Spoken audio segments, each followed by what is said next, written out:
네, 안녕하세요. 시사클릭의 한지입니다. 기소 독점, 기소 편의주의, 정관예우, 상명하복 이런 단어 요즘 검찰개혁의 목소리가 높아지는 시기가 아니어도 우리가 많이 듣고 봐왔던, 알게 모르게 인식은 해왔던 엘리트 검찰의 뒷모습일 겁니다.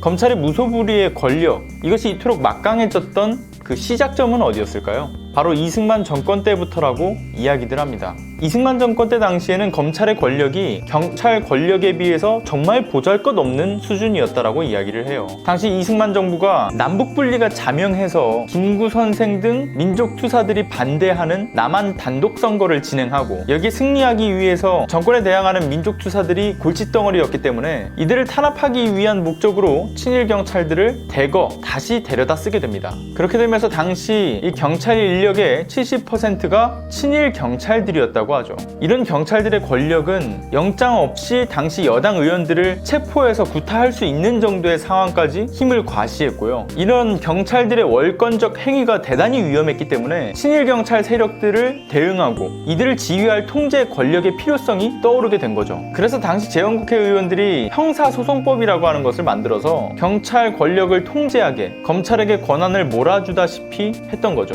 물론 이때 이런 권한들을 몰아줬다고 해도 경찰의 조직력에 있어서는 여전히 대응하지 못했었어요. 4.19 혁명 이후에 제2공화국이 들어섰을 때도 역시나 검찰들은 경찰에게 길을 못 폈었습니다. 그런데 이때조차도 검찰에 과도하게 권한이 몰려있는 것에 대해서 그 어떤 나라랑 비교해도 너무 이례적이다 보니까 조정이 좀 필요하다, 이런 논의가 있었다고 해요. 그런데 이런 논의가 집중될 시기에 쿠데타가 터져버립니다. 쿠데타로 이 박정희가 권력을 잡은 이후에는 검찰 권력이 더 커지는 이 계기점을 맞아요. 박정희가 군을 동원한 물리력을 행사하며 독재를 했지만 독재 정권임에도 그 정권과 그 체제를 유지하기 위해서 오로지 군의 물리력만 행사할 수는 없었을 거 아니에요. 따라서 정권 유지의 도구로 깡패 동원하듯이 이 물리력을 행사하는 것에 이 합법화시키기 위한 도구로 검찰을 사용했던 거죠. 이렇게 검찰은 정권의 도구, 검찰의 개로 전락해버린 겁니다. 전두환 때 이르러서도 마찬가지였어요. 대공산권 만들어서 검찰에 의해서 합법화시키고 판사들 협박에다가 유죄 만들어버리고, 그때는 이런 표현까지 등장했어요. 육법당이라고. 군의 물리력인 육사하고 서울법대가 연합해서 정권을 유지한다,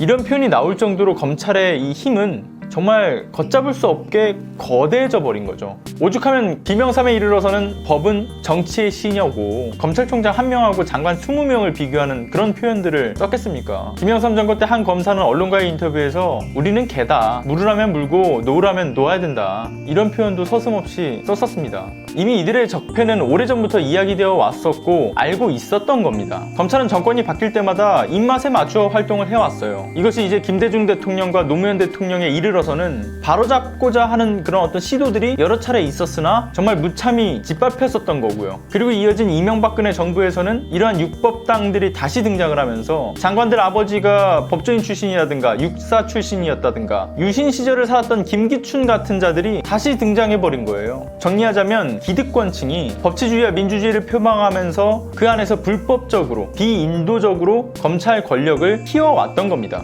저는 김대중 대통령 때 시절에 유명한 일화로 이것을 좀 정리를 하고 싶은데, 김대중 대통령을 정권 잡기 이전에 물어뜯었던 검찰들이 김대중 대통령이 정권 잡자마자 어땠겠습니까? 잔뜩 쫄았었겠죠. 이때 이 검찰들이 잔뜩 쫄아 있을 때 김대중 대통령이 검사장들을 모아다가 오찬을 했었죠. 이때 김대중 대통령이 검찰이 바로 서야 나라가 바로 선다, 이런 글을 써서 줬던 것으로 유명하죠. 달리 말해서는 나라가 바로 서기 위해서는 검찰이 바로 서야 된다, 이런 뜻을 담았던 거고요. 이걸 대검찰청 현관에 걸었다는 거 아닙니까? 그런데 검사들은 이 뜻을 좀 많이 오해하고 있는 것 같아요. 우리가 나라의 핵심이기 때문에 우리가 바로 서면 나라가 바로 서고 우리가 죽으면 나라도 죽는 거니까 우리가 세상의 중심이구나, 이런 생각을 하고 있는 것 같아요. 최근 이슈화되고 있는 윤석열 성접대 의혹과 김경록 씨의 변호인이 검찰과 TV조선에다가 알릴레오와의 인터뷰 전문을 넘겨버렸을 그 가능성, 이 모든 것이 역사적으로 오랜 기간 동안 끈끈한 유착 관계를 유지해왔던 사법연수원 기수 권력들에 의해서 벌어진 일들이라고 생각을 합니다. 국정원 직원 대선 개입 의혹을 수사를 하면서 지휘부의 수사방해를 폭로해가지고 2년 가까이 좌천되었다고 해도 검찰의 제 식구 챙기기 형식에 의해서 윤석열 성접대 의혹이 무마되었을 가능성, 변호사도 사법연수원 기수 권력에 벗어날 수 없는 상황, 이런 기수 권력을 증명이라도 무시라도 하듯이 윤석열 총장 사법연수원 동기로 굉장히 친했다고 알려져 있는 한국당 주광덕 의원에게 검사들이 쪼르르 달려가서 보고하는 이런 황당한 상황들,